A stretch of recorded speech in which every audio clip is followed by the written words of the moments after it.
beberapa yang baru pertama kali datang dan belum tahu apa itu Neurotalk. Jadi Neurotalk ini tempat yang space yang santai tapi bisa serius juga untuk para dosen dari Laboratorium Komputasi Cerdas untuk sharing riset kepada teman-teman mahasiswa sekalian yang mungkin tertarik di bidang AI. Nah, mungkin saya mau perkenalan dulu. Nama saya Dayang Alisa Resa Putri dan bisa dipanggil Dayang. Hari ini saya yang akan menjadi moderator untuk memandu acara hari ini. Baik. Nah, di acara Neurotalk kali ini kita bakal ngobrol tentang riset di bidang komputasi cerdas, baik dari sisi teknis maupun akademik, bersama dengan narasumber-narasumber yang sudah expert di bidangnya. Jadi, pastiin stay tune dan jangan malu untuk bertanya di sesi Q&A nantinya. Oke, mungkin langsung aja kita ke sesi pertama yang akan disampaikan oleh Dr. Andes Muharif Rahman MKom atau akrab dipanggil Pak Arif. Selamat siang Pak Arif.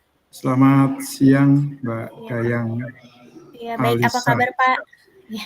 Alhamdulillah, mohon maaf saya tidak berada di Vilkom, tapi saya berada di tempat lain. Ada kegiatan sebenarnya, maka saya minta izin sebentar tadi untuk mengisi acara ini. Jadi mungkin saya tidak terlalu lama nanti. Ya, mohon maaf. Tidak apa Pak. Iya, terima kasih banyak Pak.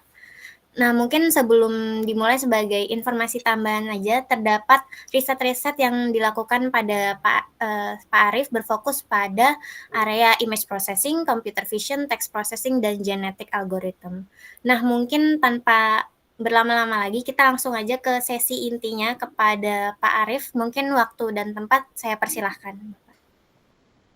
Baik, saya ucapkan terima kasih. Terima kasih Bapak dan Ibu dosen yang telah hadir. Kemudian adik-adik sekalian, terutama yang bergabung di komputasi cerdas, maupun jika ada yang di luar dari komputasi cerdas.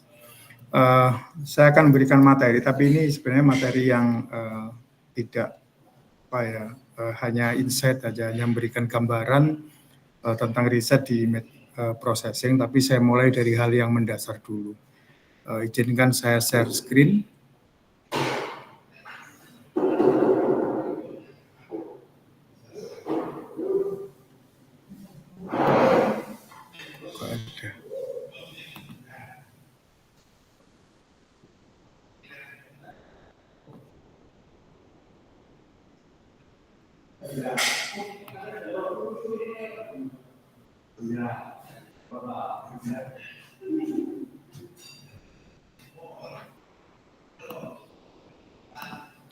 Oke, bisa dilihat materi yang saya berikan? Halo? Terlihat, Pak. Terlihat ya. Bentar.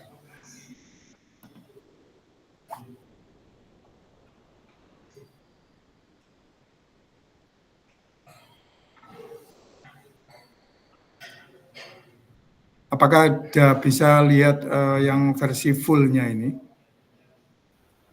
Untuk versi full-nya belum Pak, ini masih yang di PowerPoint-nya. Sebentar. Saya set dulu aja ya.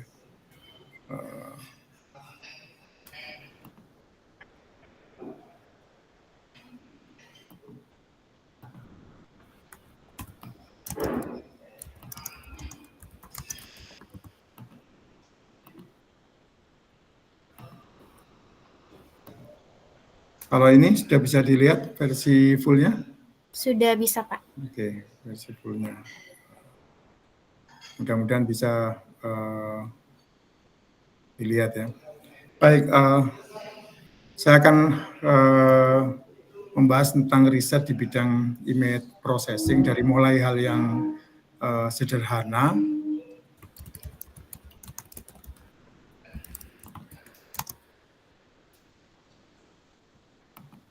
Oke, topik bahasan yang saya berikan itu ada dua. Yang pertama berkaitan dengan image processing, kemudian nanti di bagian akhir saya mengambil satu topik yang berkaitan dengan riset di image processing. Oke, kita mulai dari hal yang sederhana dulu, yaitu bahwa katakanlah ini ada sebuah gambar. Sebentar. bahwa ini adalah gambar, kita tahu bahwa ini adalah gambar gedung Brawijaya. Nah, gambar ini sebenarnya gabungan dari 3 layer atau 3 matriks ya, matriks.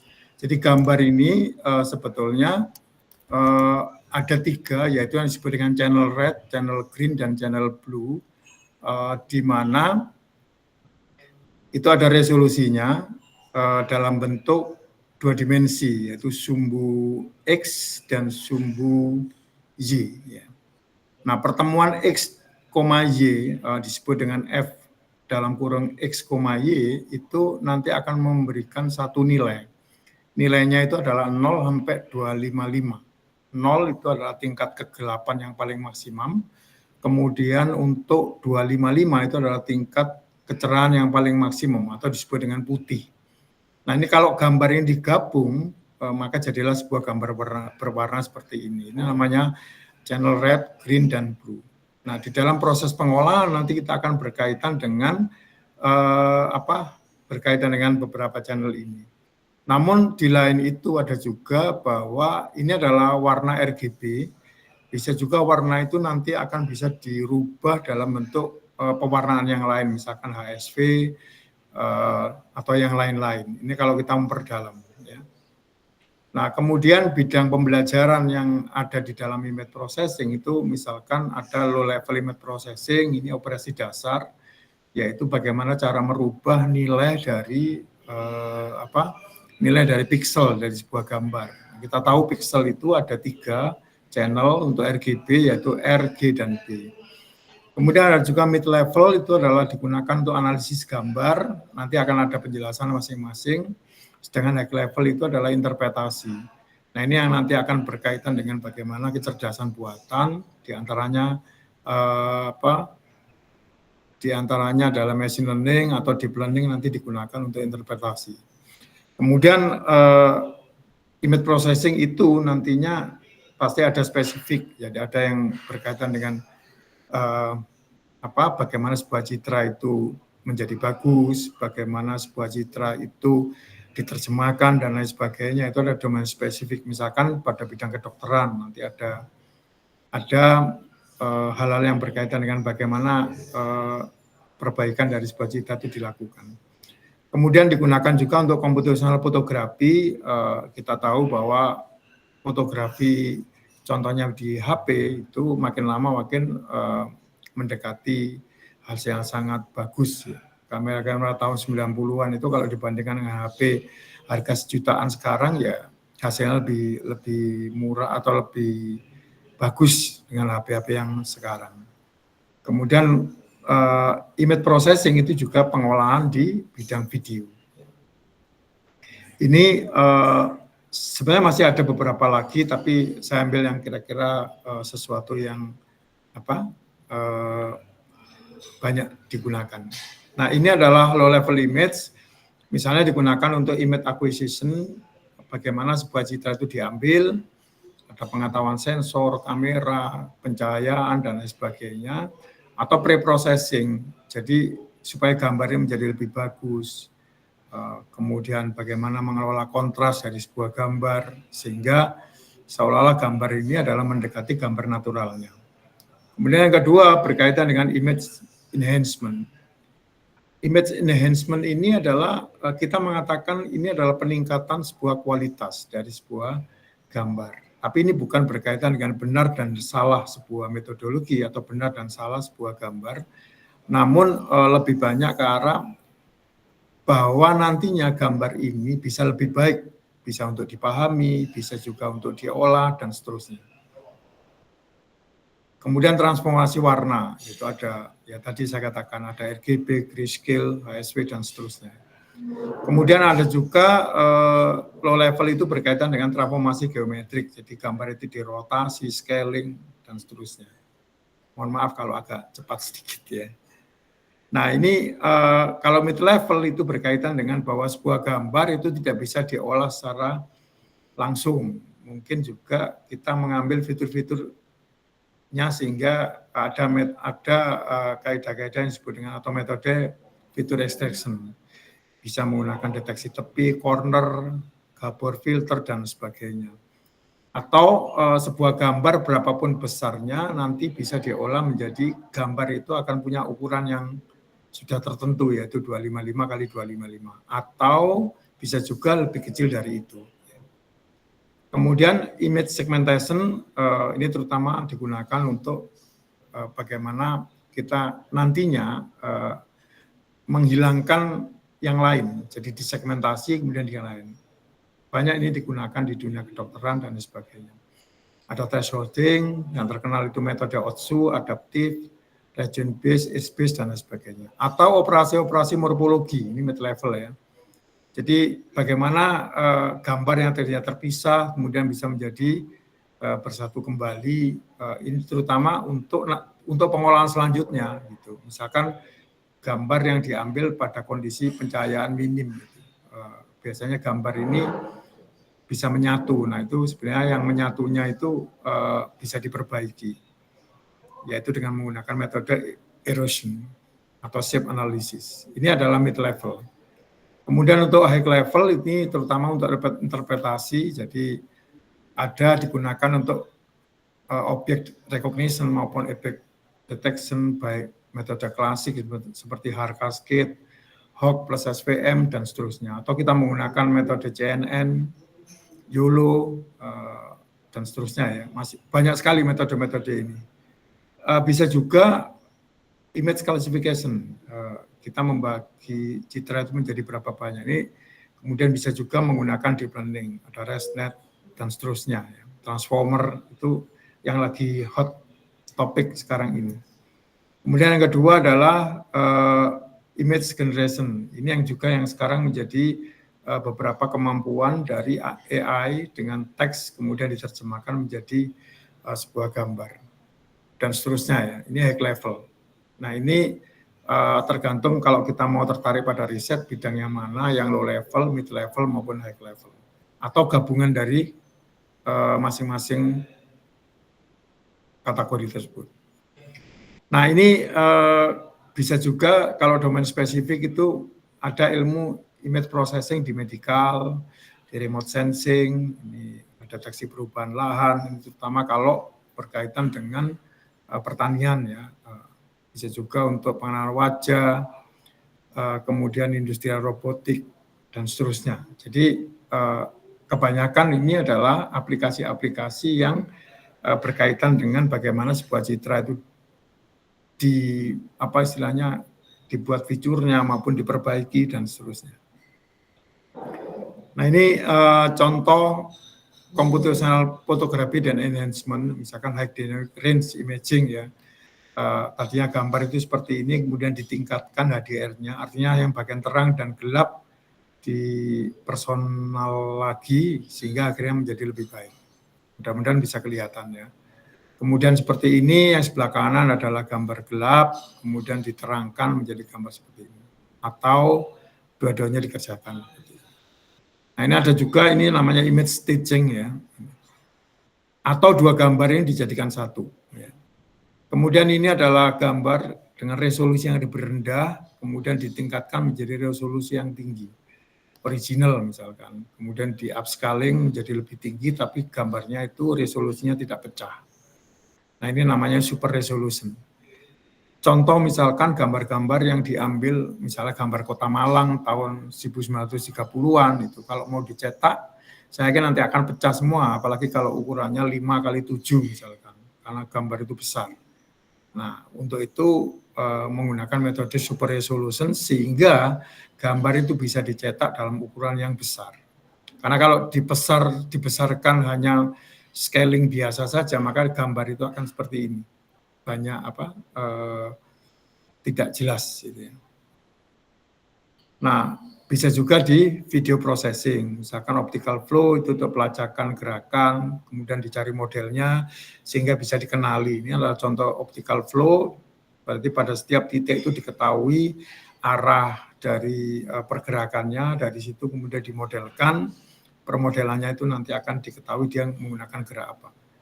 Atau juga background subtraction ya, ini misalkan gambar aslinya seperti ini, kemudian bisa diambil dengan menghilangkan semua gambar backgroundnya, Maka di sini harus bisa dikenali mana background dan mana foreground. Kemudian hasilnya adalah seperti ini. Nah, kemudian juga action recognition ini adalah bagaimana kita bisa mengenali kalau ini kira-kira olahraga, bahkan nggak mungkin volley. Ini adalah olahraga angkat besi. Basisnya bisa sebuah citra, bisa juga sebuah video pendek. Ya. Nah, begitu banyak yang bisa dipelajari maupun dibuat sebuah riset di image processing. Saya fokus di image enhancement aja. Ini yang saya anggap gampang ya, image enhancement. Bagaimana sebuah citra itu diperbaiki kualitasnya, bisa juga warnanya diperbaiki. Nah, image enhancement itu ada beberapa, ada brightness, contrast adjustment, noise reduction, sharpening, color enhancement, dan seterusnya. Ini masing-masing akan saya jelaskan, tapi mungkin tidak dalam waktu yang lama. Ya. Ini brightness and adjustment. Jadi kita perbaiki citra itu. Contoh yang tadinya citra itu gambar seperti ini, kemudian dirubah menjadi gambar. Mudah-mudahan kelihatan ya.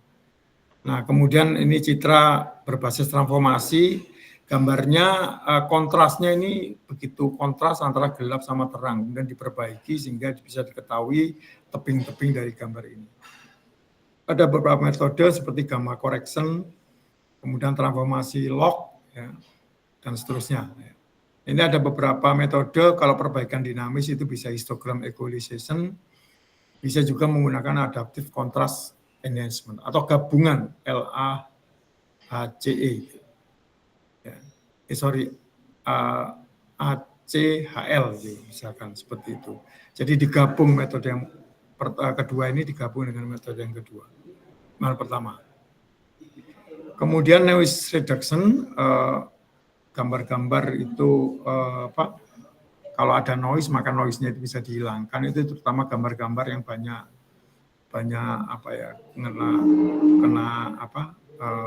istilahnya salt and pepper, misalkan bahwa seperti gambar yang kemudian ditaburi garam sehingga nanti ada putih-putihnya dan sebagainya. Nah, itu coba kita hilangkan.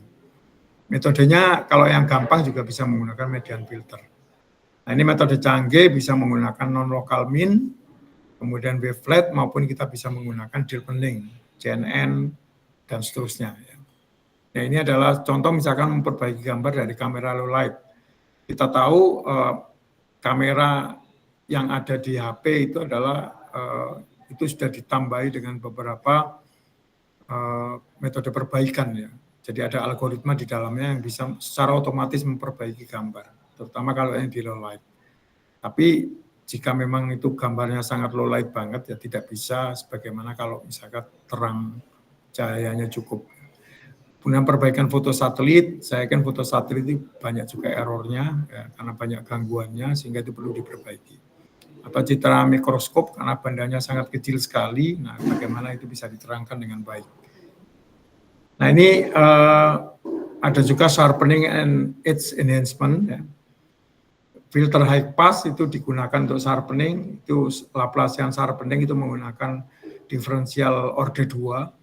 Submasking itu ada beberapa metode yang bisa digunakan dan metode-metode yang lain. Jadi ini atau color enhancement bahwa kita membuat sebuah pseudo color atau perbaikan ya. Jadi misalkan kita ngambil gambar karena cuaca dan sebagainya seperti ini, padahal naturalnya itu seperti ini. Nah, sekarang bagaimana gambar yang tadinya tidak natural ini dibuat menjadi sebuah natural. Contoh lagi misalkan foto bawah laut itu kan banyak distorsinya ya karena cuaca, karena ombak dan lain sebagainya. Sekarang bagaimana kalau itu dibuat gambar yang lebih bagus sesuai dengan warna naturalnya. Atau kita menggunakan pseudo coloring. Ini warna tadinya tidak punya warna karena dia hanya hitam dan putih, tapi dengan adanya metode tertentu kemudian dipakailah warna artifisial seperti ini. Ini kemudian restorasi image diblurkan atau di sharpening menjadi super resolution, gambar before-nya seperti ini tidak jelas, kemudian menjadi sangat jelas.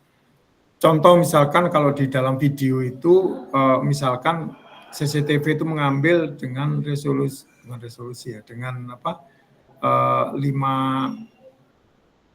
ukuran apa dalam 1 detiknya itu dikirim 5 gambar misalkan. Nah sekarang super resolutionnya kita bisa mengatakan bahwa gambar normal itu kalau misalkan 30 fps berarti ada 30 frame per detik. Padahal sumbernya itu dari 5 per detik. Dari 5 per detik kemudian menjadi 30 frame per detik. Nah itu apa? Bagaimana caranya itu? Itu adalah super resolution. Itu kalau untuk video. Sedangkan untuk super resolution ini misalkan tadinya ukurannya 1000 kali 1000, kalau diperbesar itu pecah, maka sekarang misalkan dirubah menjadi 100.000 kali 100.000 gambar. Apakah bisa menjadi lebih baik? Ini metode-metode gabungan ya, ada denoising, sharpening, contrast enhancement, tergantung kebutuhannya dan seterusnya ya. Nah, ini aplikasi-aplikasi praktis bahwa itu bisa diterapkan di smartphone. Makin mahal algoritmanya biasanya atau makin susah algoritmanya dan memperbaikinya lebih bagus, HP menjadi lebih mahal. Di bidang kedokteran, misalkan untuk MRI, gambar-gambar yang ada satu peralatan tertentu atau peralatan USG, kemudian yang tampil di layar itu menjadi lebih jelas. Atau penginderaan jarak jauh, dan seterusnya. Nah ini topik khusus yang saya katakan, selain topik ini sebenarnya banyak lagi ya. Ini saya ambil aja low light image enhancement. Jadi ini adalah di bidang low level sebenarnya, tapi sumbernya adalah gambar-gambar low light. Nah ini kita akan melakukan perbaikan. Akibatnya kenapa kok ada low light? Maka biasanya low light itu akan menyebabkan kalau itu diperbaiki lebih tinggi, maka noise-nya akan tinggi. Kemudian gambar low light itu kontrasnya rendah, artinya terang dan gelap itu tidak lebar. Kemudian warnanya juga kadang-kadang tidak akurat. Jadi misalkan gambar bunga kalau di kegelapan ya gambarnya menjadi tidak jelas.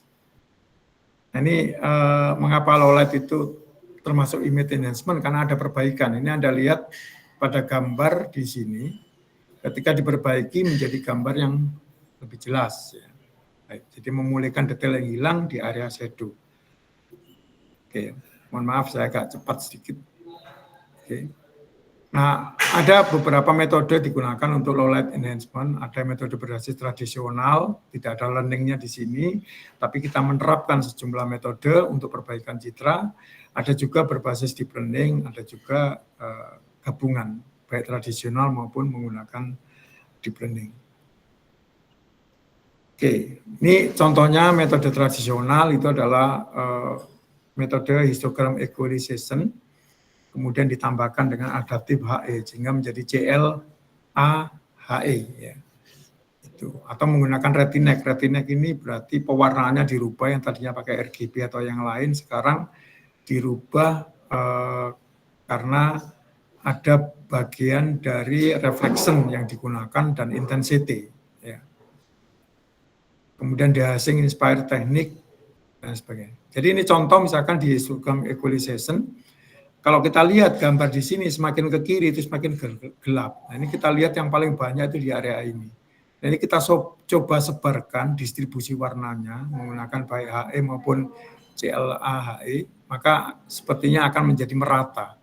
Nah, karena merata ini, maka ini kita bisa melihat bahwa gambarnya menjadi demikian. Nah, kalau dari gambar ini adalah cenderung kegelapan. Nah, ini ada perbaikan, kemudian ini menggunakan CLHE.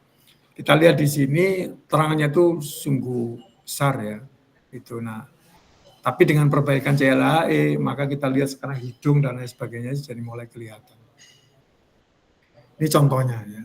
CLHE itu perbaikan dari HE. Kalau ini berbasis deep learning, bisa menggunakan CNN, base model. CNN ini banyak sekali modelnya. Demikian juga generative adversarial network itu atau transformer yang sekarang metode ini banyak digunakan juga di bidang image, meskipun sebenarnya transformer itu lebih banyak di data-data berbasis teks. Ya. Nah, ini saya yakin Anda tahu ini apa convolution biasanya ya. atau gabungan, misalkan kita menggunakan gabungan filter spasial, dilakukan denoising dan sebagainya, baru kemudian menggunakan Retinex. Atau fusion based method menggunakan multiple expose image. Jadi ini beberapa metode yang bisa digunakan, dan kalau kita cari contoh risetnya itu sangat banyak sekali. Nah, ini adalah dataset, saya ambil 2, tapi sebenarnya banyak sekali datasetnya, tapi saya ambil 2 ini yang paling populer. Ada LOL dataset, Lowlight dataset, atau SIDC in the dark. Jadi kita nggak perlu susah kalau kita memperbaiki sebuah citra, dataset sudah ada, metode-metode sudah ada. Nah, untuk S1 kan sebenarnya hanya mengimplementasikan. Tergantung citra yang mau kita ambil itu dalam kategori apa. Nah, ini tool-nya bisa menggunakan OpenCV atau yang lain. Ya. Sangat banyak sekali kalau berbasis Python. Kemudian untuk deep learning itu bisa menggunakan PyTorch maupun TensorFlow. Baik, gap-gap penelitian yang bisa dilakukan, misalkan trade-off antara brightness and noise misalkan. Semakin ditinggikan brightness-nya, noise-nya juga makin tinggi. Jadi bagaimana brightness kita perbaiki, tapi noise-nya itu tidak besar. Atau bagaimana image-nya itu dibuat senatural mungkin, atau color distortion-nya itu dihilangkan. Atau real-time processing, jadi ada aplikasi yang kalau dikerjakan di PC itu ya cepat, tapi kalau misalkan diterapkan di sebuah alat komputasi yang kecil, ya mungkin contohnya CCTV atau apapun itu, biasanya kan CPU-nya juga tidak gede daya komputasinya, maka penerapannya itu mungkin tidak sebagus kalau kita menggunakan PC hasilnya, tapi minimal itu nanti bisa diterapkan pada alat-alat yang alat komputasinya memang tidak tinggi. Nah, terima kasih. Mari kita diskusi. Saya stop dulu ya. Saya kembalikan kepada Mbak Moderator. Baik Pak, terima kasih banyak atas materinya. Mungkin untuk teman-teman yang mau bertanya, silahkan bertanya di chat atau boleh langsung raise hand di Meet. Mungkin apakah ada yang mau bertanya? Mungkin kita sambil nunggu ya Pak.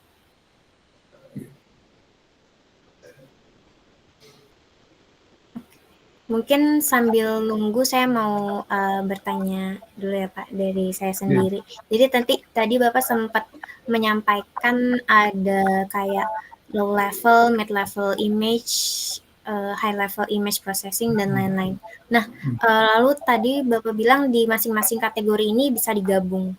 Mungkin boleh kasih contoh nggak ya Pak? Mungkin kayak topik skripsi apa yang menggabung antara bidang pembelajaran image processing yang Bapak sebutkan tadi. Baik, low level itu contohnya begini ya. Kalau di kedokteran, datasetnya sangat banyak ini. Brain kanker otak, itu kan pengambilan datanya pakai alat yang hasilnya adalah image MRI namanya. Image MRI itu kemudian kan ini, kalau dokter itu kan nanti melihat hasil cetakan ya. Melihat hasil cetakan, kemudian dari sana akan diputuskan, oh ini kena kanker otak dan tidak. Itu. Nah, image itu yang terjadi, image MRI ini bisa kita perbaiki kualitasnya dengan menggunakan low level metode. Ya. Jadi metodenya menggunakan gamma. Misalkan citranya dinaikkan dengan menggunakan gamma correction, misalkan ditinggikan image-nya, kontrasnya ditinggikan atau pewarnaannya lebih terang misalnya. Kemudian digabung dengan metode klasifikasi. Nah, metode klasifikasi itu bisa menggunakan machine learning maupun menggunakan menggunakan deep learning. Nah, tergantung nanti deep learning-nya itu menggunakan CNN atau menggunakan apa, terserah. Nggak ada masalah. Nah, itu kan gabungan. Gitu. Jadi image diperbaiki, hasil perbaikan itu apakah juga akan memperbaiki istilahnya deteksi, bukan hanya deteksi ya, tapi mungkin juga klasifikasi. Ini kena kanker atau tidak misalkan, kalau itu binary classification. Nah, itu kan gabungan keduanya. Itu. Nah, karena kita di KC itu kan ada learning-nya. Ya, kalau bisa mungkin atau diusahakan ada learning-nya. Jadi ada tahapan learning, kemudian testing kan gitu. Nah, kalau hanya perbaikan saja, tentunya tidak menarik. Gitu. Kecuali perbaikannya menggunakan metode learning. Gitu. Jadi kan ada itu kalau kita lihat di aplikasi gambar yang ada di HP itu kan ada gambar otomatis. Ya, otomatis itu berarti kan perbaikan secara otomatis. Berarti kan itu sudah melakukan learning yang banyak sekali sehingga kalau gambar dengan keburaman atau istilahnya warnanya agak gelap itu diperbaikinya seperti apa. Nah, itu kan bisa digunakan. Sangat banyak sekali materi-materi ini dan itu berkaitan dengan di komputasi cerdas. Mudah-mudahan bisa dipahami. Baik Pak, bisa dipahami. Nah, mungkin ada 2 pertanyaan lagi Pak dari Panji Sunaring, Mas Panji. Dalam metode image enhancement, metode apa yang memiliki performa lebih baik? Apakah metode yang memiliki performa terbaik punya kekurangan sendiri seperti noise yang banyak? Tidak ada metode yang baik atau buruk. Semua metode itu menyelesaikan masalah. Pertanyaannya adalah diterapkan pada bidang apa, pada image jenis apa. Nah, itu kemampuan kita untuk melakukan pemilihan terhadap metode. Tidak semua yang metode canggih pasti hasilnya juga canggih. Itu tergantung dari tujuannya, tergantung dari jenis sumber datanya, dan lain sebagainya. Jadi, ya kalau kita ingin melihat kinerja, ya bisa kita ambil salah satu gitu aja. Kita nggak usah peduli dengan metode yang lain. Tapi kalau kita melakukan perbandingan, ya boleh kita membandingkan 1, 2, bahkan beberapa metode sekaligus. Nah, cuman karena kita S1, ya S1 itu kan mampu menjelaskan kenapa saya menggunakan metode tersebut untuk proses itu. Gitu, ya. Jadi itu istilahnya. Jadi kita tidak mengatakan metode ini lebih baik, karena bisa jadi kita menemukan metode ini lebih baik. Dataset pakai ini, terus ada orang menemukan, oh ternyata salah, metode B yang lebih baik, saya pakai dataset yang lain. Model-modelnya seperti itu. Ya. Jadi tidak ada yang metode itu baik. Metode semuanya baik karena dia punya tujuan yang sama, tapi hasil tergantung juga terhadap datasetnya. Dan tergantung juga biasanya sebuah metode itu juga ada ada masukan-masukan yang sebagai kecocokan terhadap data tersebut, parameter ya. Ada beberapa parameter yang harus diisikan. Begitu Mbak Dayang, untuk pertanyaan Mas Panji tadi kalau nggak salah. Ya. Baik Pak. Ya. Oke, semoga menjawab. Mungkin lanjut ke pertanyaannya Mbak Nisma Fadilah. Dari metode gamma correction dan histogram equalization untuk meningkatkan brightness, kapan kita memilih yang satu dibanding yang lain? Ya itu tadi seperti saya katakan ya, dua-duanya punya tujuan yang sama, tapi punya cara kerja yang berbeda. Nah, manakah yang harus kita pilih? Dua-duanya dipilih tidak apa-apa, menjadi sebuah sekuen, menjadi sebuah pipeline. Misalkan belum pernah nih ada orang memperbaiki pakai gamma correction, kemudian dilanjutkan dengan histogram equalization. Nah, misalkan kita punya datasetnya apa? MRI misalnya. Ya, kita coba nih dua-duanya, MRI, dimulai dari histogram equalization dulu, ya, atau CLA-HE misalkan, karena itu ada parameter-parameter yang bisa diubah di situ. Kemudian setelah itu baru dilakukan gamma correction. Ini kan berarti sekuen, ya. Kemudian hasilnya itu digunakan untuk melakukan klasifikasi. Katakanlah paling gampang klasifikasinya pakai KNN misalkan. Ya, langsung ternyata ketika hanya menggunakan HE saja itu katakanlah 82%. Tapi kalau HE dan gamma correction dengan atribut seperti ini atau parameter seperti ini hasilnya demikian dan seterusnya. Jadi kalau mau gabung ya silakan, tidak ada masalah. Tapi kan artinya kita tahu kenapa kok kita melakukan itu. Karena kita tahu bahwa metode tersebut klasifikasinya adalah memperbaiki sebuah citra. Perbaikan itu kan bisa penggelapan maupun brightness maupun jadi ini kadar gelap dan terangnya sebuah citra. Jadi nggak ada masalah. Monggo, kayaknya di Filkom belum ada nih yang menggabungkan gamma correction dan histogram equalization. Bisa diambil itu nanti. Ya. Silakan. Itu Mbak Nisma. Mbak Nisma bener ya, mudah-mudahan benar. Oke. Benar Pak, baik Mbak Nisma, semoga menjawab ya terkait metode gamma correction dan histogram.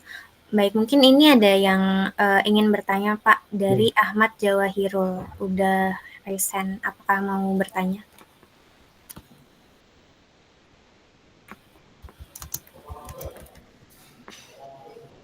Monggo Mas, siapa tadi? Ya. Baik, mungkin kepencet Pak. Oke, mungkin teman-teman yang lain apakah ada yang ingin bertanya? Ada Mas Gabriel Christopher itu Mbak. Oh ya, Gabriel Christopher, apakah image enhancement termasuk dengan image in paint? Image in painting itu kan gambar citra ya, sedangkan image enhancement itu perbaikan citra. Jadi agak berbeda. Kalau in painting kita gambar sebuah citra. Nah sekarang ini kan dengan adanya LLM, Large Language Model yang kita train untuk bisa menggambar, maka kita bisa memerintah sebuah tool untuk bisa menggambar sesuai dengan perintah kita. Basisnya adalah teks. Bahkan sekarang video kan bisa. Jadi kalau image enhancement itu digunakan bagaimana citra itu ditingkatkan kualitasnya. Dalam tanda petik ditingkatkan itu bukan benar dan salah, tapi sesuai dengan keinginan. Itu image enhancement. Sedangkan in painting itu digunakan untuk menggambar sebuah citra. Itu Mas Gabriel.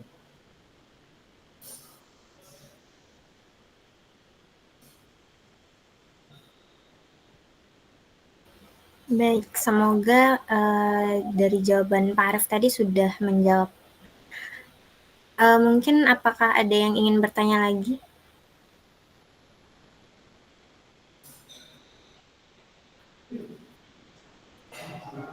Baik, mungkin pertanyaan dari Mas Gabriel tadi pertanyaan penutup ya Pak, karena Pak Arif juga sedang ada kegiatan lain. Mungkin sebelum kita akhiri boleh izin dokumentasi sebentar Pak. Boleh, monggo. Oke, jadi mungkin saya pandu ya. Mungkin teman-teman yang bisa on cam boleh on cam. Oke.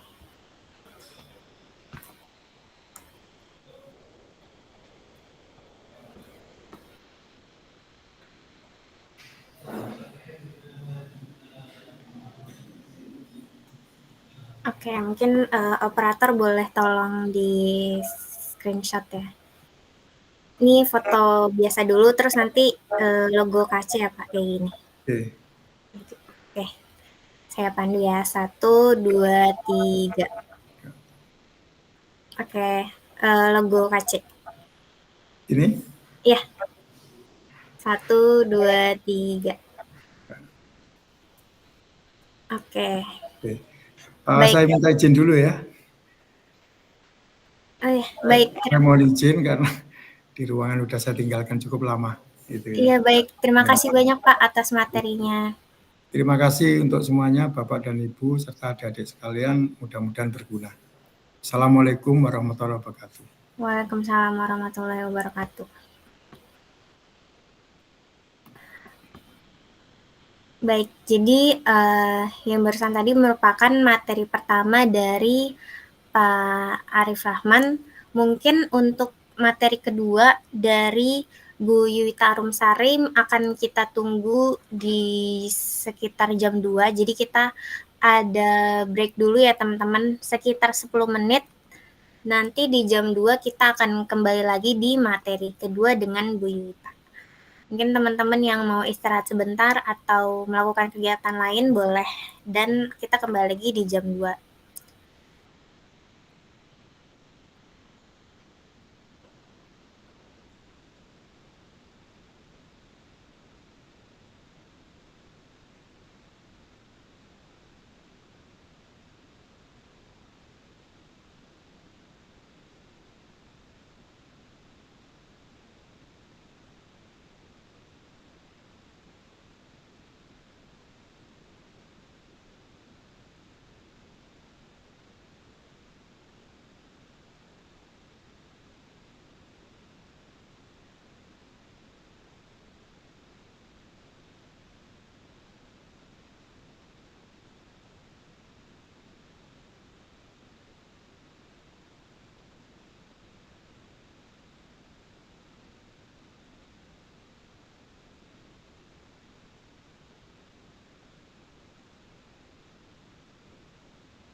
Baik, Assalamualaikum, selamat siang semuanya.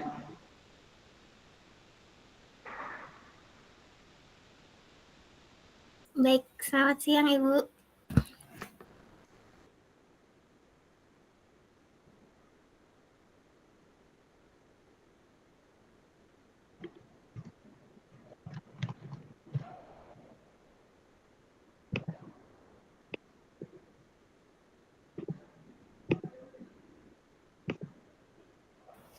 Baik, mungkin selamat siang Bu Yuta. Mungkin udah boleh mulai di materi kedua, Bu.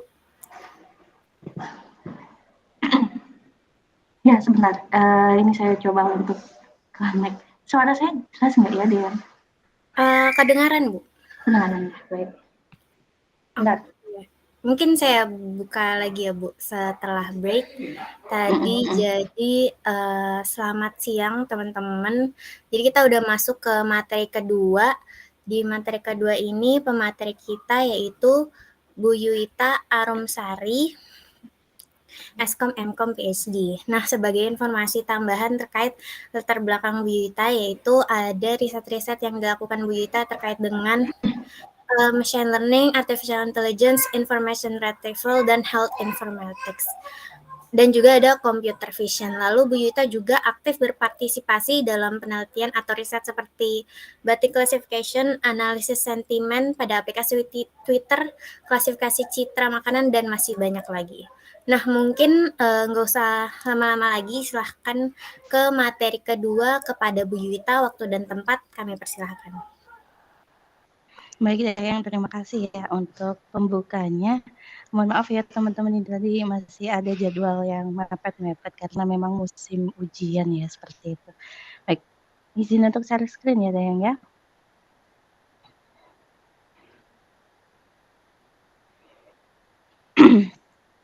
Baik, tadi sudah pembukaan sedikit ya oleh Dayang. Saya coba untuk share screen.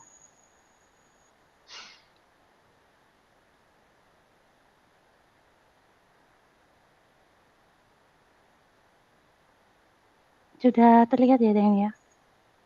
Sudah terlihat, Bu.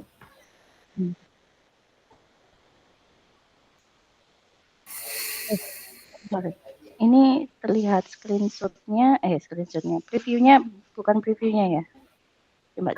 Ini masih previewnya sih Bu, yang PowerPoint itu belum yang full. Coba sebentar.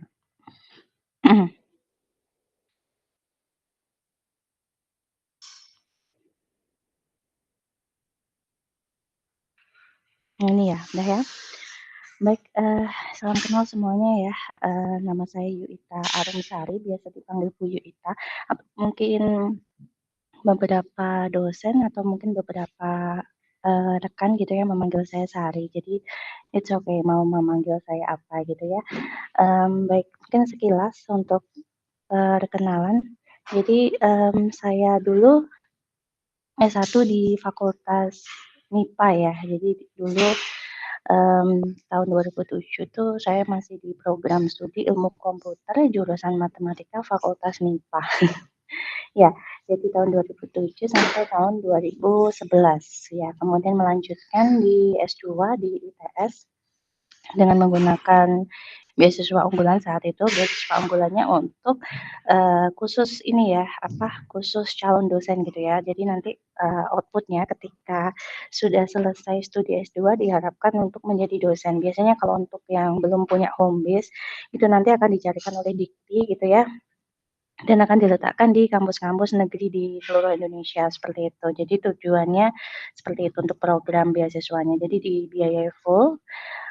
Kemudian tahun 2014 sampai 2015 sempat mengikuti ini ya, Master Exchange atau Master Mobility gitu ya, di Warsaw University of Technology dengan menggunakan beasiswa Erasmus Plus. Jadi waktu itu nyoba-nyoba gitu ya, iseng gitu ya. Dapat Erasmus Plus ini untuk 2 semester gitu ya. Jadi fall sama winter semester waktu itu. Terus kemudian untuk S3-nya, nah ini saya baru pulang ya tahun kemarin, akhir tahun kemarin itu baru pulang ke Indonesia lagi gitu ya. Jadi tahun 2021 bulan Oktober sampai 2024. Jadi pas 3 tahun ya dengan menggunakan beasiswa dari pemerintah Jepang atau MEX seperti itu. Ini untuk educational background saya. Kemudian untuk ini ya, jadi saya di sini sudah sejak tahun 2016. Jadi hampir 9 tahun ya. Jadi di sini jabatan fungsionalnya adalah lektor, sekarang 3D kayak gitu. Kemudian saat ini sekarang diamanahi untuk menjadi ketua unit UKLT KSP ya, unit kekerasan unit konseling layanan terpadu kekerasan seksual dan perundungan. Kemudian di tahun 2016 sampai sekarang juga itu merupakan anggota laboratorium kelompok keminatan komputasi cerdas. Tahun 2019 pernah diamanahi untuk menjadi tim di unit jaminan mutu ya Teknik Informatika Fakultas Ilmu Komputer. Kemudian di tahun 2020 itu dulu itu sempat ada kelompok jabatan fungsional dosen ya untuk misalkan kayak keminatan-keminatan gitu, itu biasanya ada kelompok-kelompok dosennya. Dulu ada yang mengkoordinatori. Nah, saya di bagian matematika dan statistika kayak gitu. Kemudian sejauh ini ya untuk bimbingan skripsi ya, jadi sepanjang saya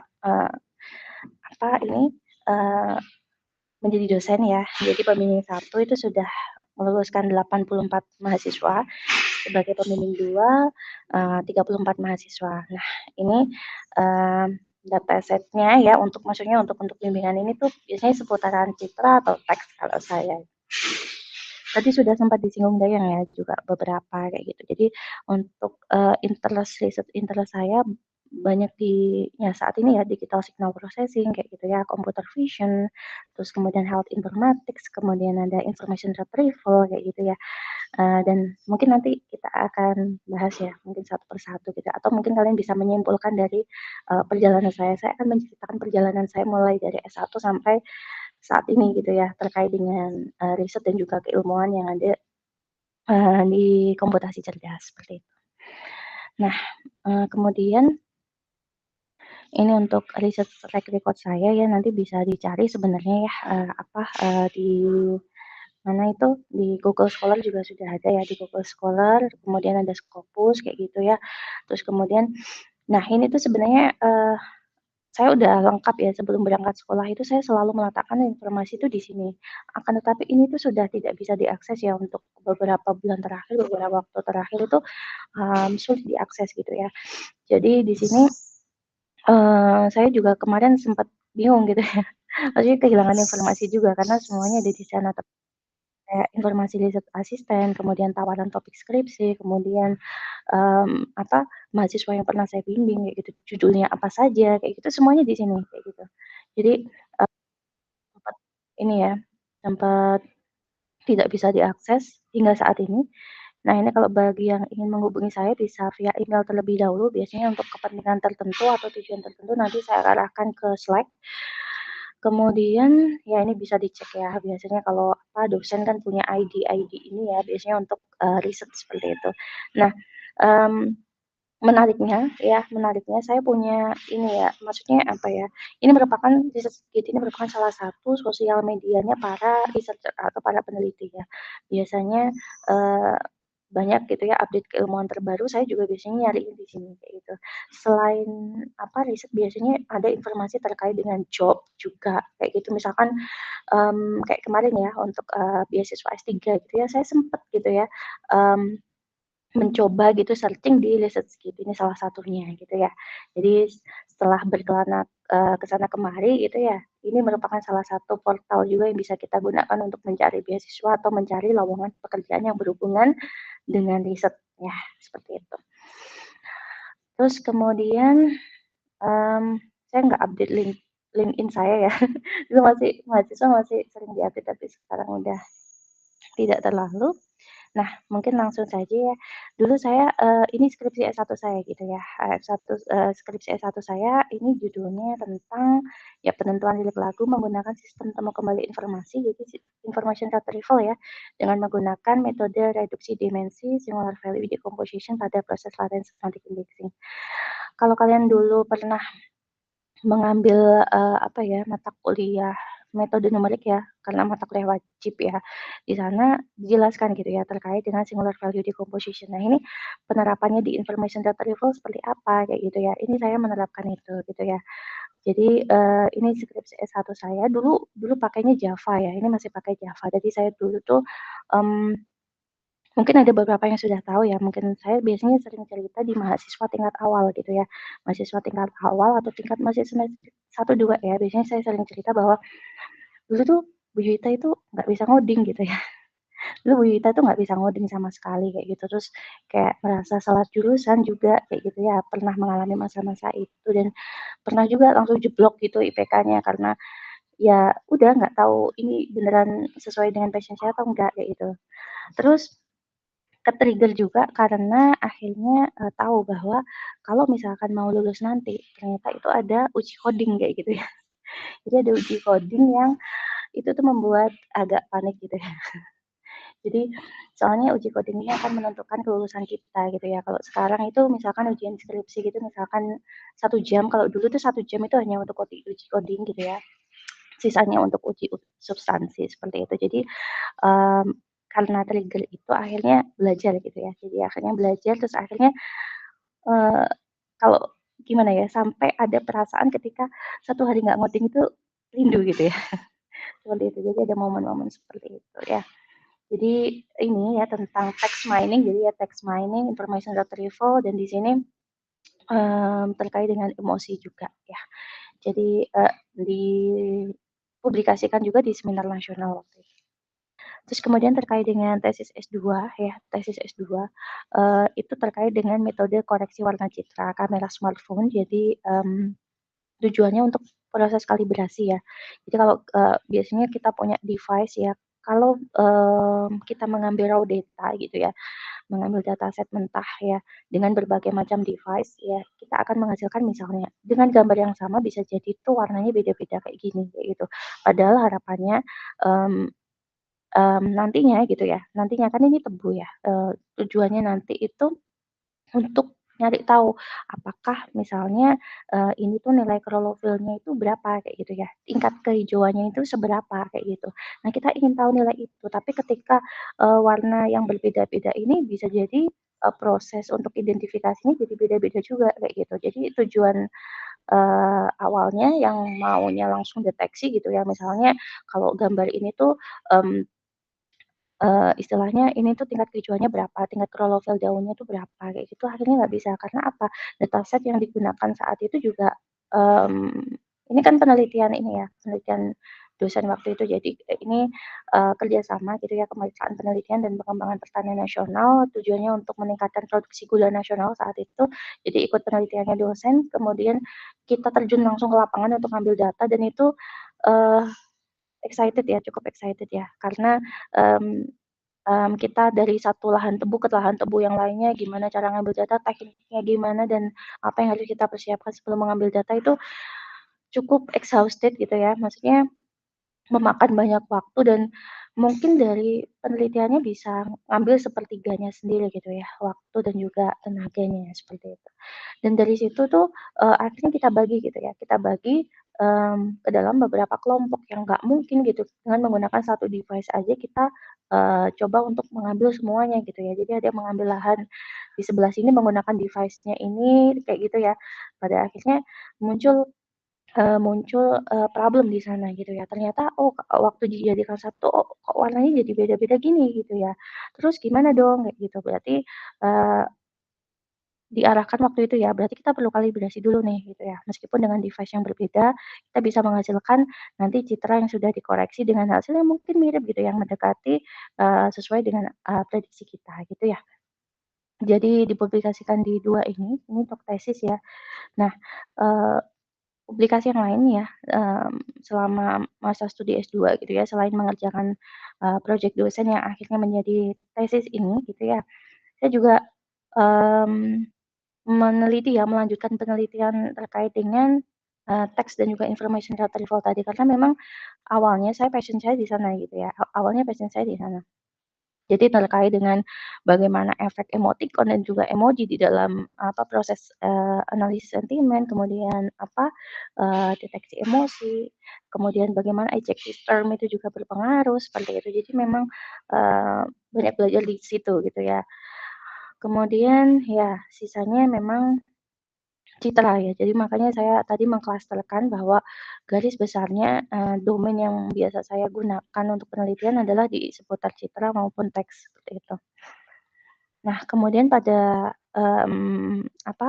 exchange tadi ya di Warsaw University of Technology, di sana sebenarnya adalah proses transfer kredit gitu ya, yang mana, nanti kredit-kredit yang sudah saya tempuh di, mmm sini bisa dikonversikan kayak gitu.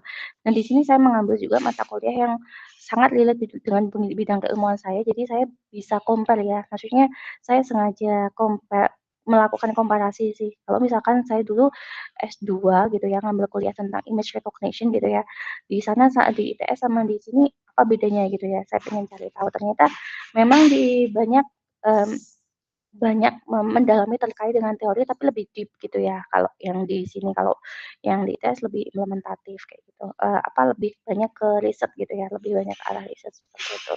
Nah di sini ada hal baru buat saya gitu ya, termasuk salah satunya mempelajari terkait dengan sinyal dan itu sangat menarik. Ternyata ada beberapa, konsep ya preprocessing di sinyal itu yang mirip dengan image, mungkin tadi sudah dijelaskan ya dengan Pak Arif Rahman ya.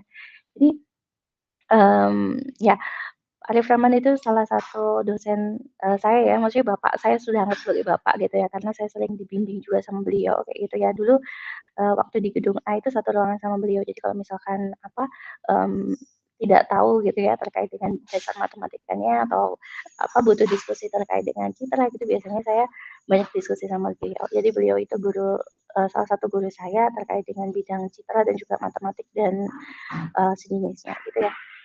Jadi di sini ya, jadi di sini, terkait dengan ini pernah ada project gitu ya di sana, di sini, di kampus ini, jadi project bersama dengan teman-teman. Ini salah satunya sih yang saya screenshot di sini.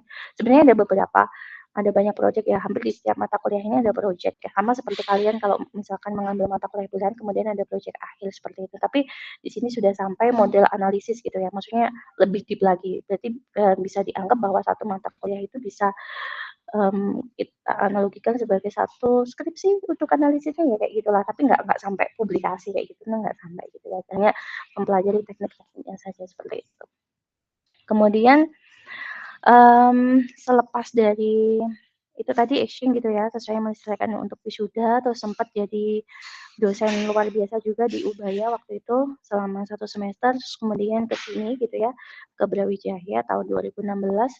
Terus kemudian setelah mendapatkan NIDN waktu itu ya, melakukan, kolaborasi riset ya di dengan salah satu dosen di FTP dan juga di Fiskes sekarang ya, di ilmu gizi seperti itu.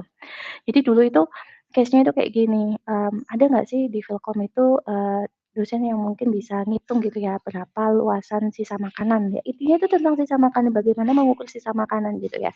Waktu itu saya mikir, ya udah gampang banget, tinggal ya udah dihitung sebelum sesudah gitu ya.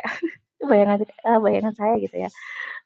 Tapi ternyata pada implementasinya, tidak semudah itu gitu ya. Ternyata ada gitu hal yang membuat itu tuh, dipikirkan gitu ya. Maksudnya dataset kan, datasetnya kan, mmm, pertama dibuat ideal dulu gitu ya. Ketika dibuat ideal ternyata juga masih ada ya gitu ya, masih ada celah yang bisa kita gunakan untuk pengembangan lebih lanjut gitu ya. Jadi di sini, ada tim gitu ya, ada tim Smart Nutrition Box, jadi kita mencoba untuk membuat prototype gitu ya. Prototipe yang, sudah di-install kamera di dalamnya gitu ya. Terus kemudian dari situ, gambar di-capture kemudian bisa langsung mengidentifikasi gitu ya, identifikasi makanannya apa, sisanya seberapa gitu. Tapi memang belum sempurna gitu ya. Dulu belum sempurna, jadi masih tahap awal lah kayak gitu.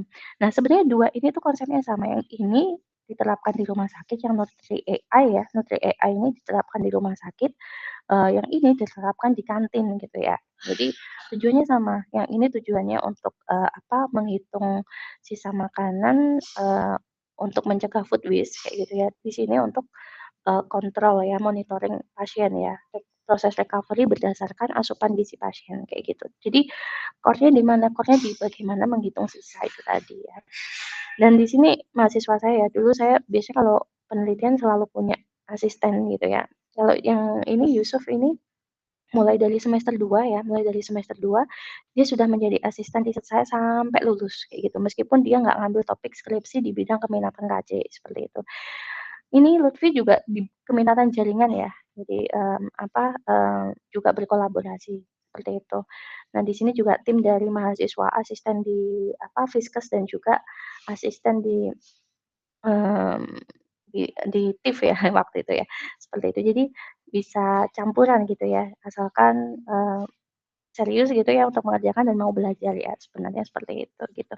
Jadi biasanya, saya pasti mengajak satu atau 2 mahasiswa untuk riset di penelitian, serupa.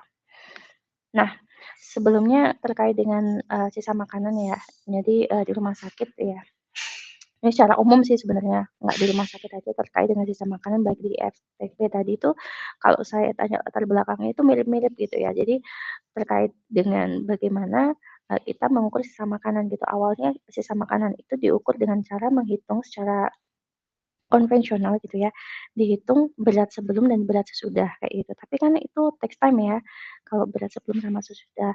Jadi kita mereka mencoba untuk, ada pendekatan metode yang namanya Comstock ya kalau di mereka, Comstock. Jadi mencoba untuk menghitung level sisa makanan berdasarkan, numbers ya, ada levelnya lah kayak gitu. Tapi ini subjektif karena yang menilai adalah observer yang sudah terlatih seperti itu ya, dan nggak bisa diulang seperti itu. Kemudian mereka coba menemukan, pendekatan lain yaitu menggunakan digital imaging. Digital imaging yang dimaksud adalah mereka mencoba untuk meng-capture gambar gitu ya, mencoba untuk meng-capture gambar sebelum dan sesudah, kemudian Mmm, dari situ gitu ya, mereka bisa melakukan proses berulang. Misalnya ya, kalau kalau yang sebelumnya kalau misalkan, orang observer atau train observer-nya itu tadi kelelahan gitu ya, dia bisa mengulangi evaluasi yang sama barangkali di yang sebelumnya dia salah kayak gitu ya, seperti itu. Tapi, mmm, di sini pun gitu ya, di proses ini pun dia tuh masih subjektif ya, karena ya udah berdasarkan visual aja gitu ya, seperti itu. Nah, Eee, dengan problem ini kita pengen gimana caranya itu objektif, tapi nggak bias kayak gitu ya, juga meminimumkan error gitu ya.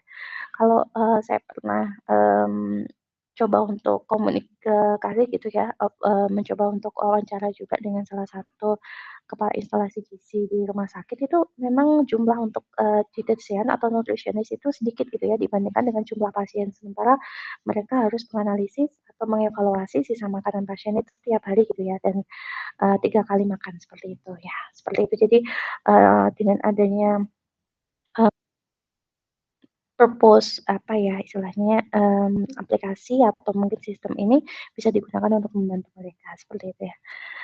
Baik, nah ini coba kalian tebak, kira-kira kalau misalkan ya, misalnya ini saya punya informasi kayak gini, gitu ya. Kalau misalkan nggak dikonsumsi sama sekali, berarti dia utuh ya, levelnya 1. Tapi kalau misalkan, eee, semua dimakan itu levelnya 7. Menurut kalian, klik di chat ya, ini tuh level berapa kalau menurut kalian?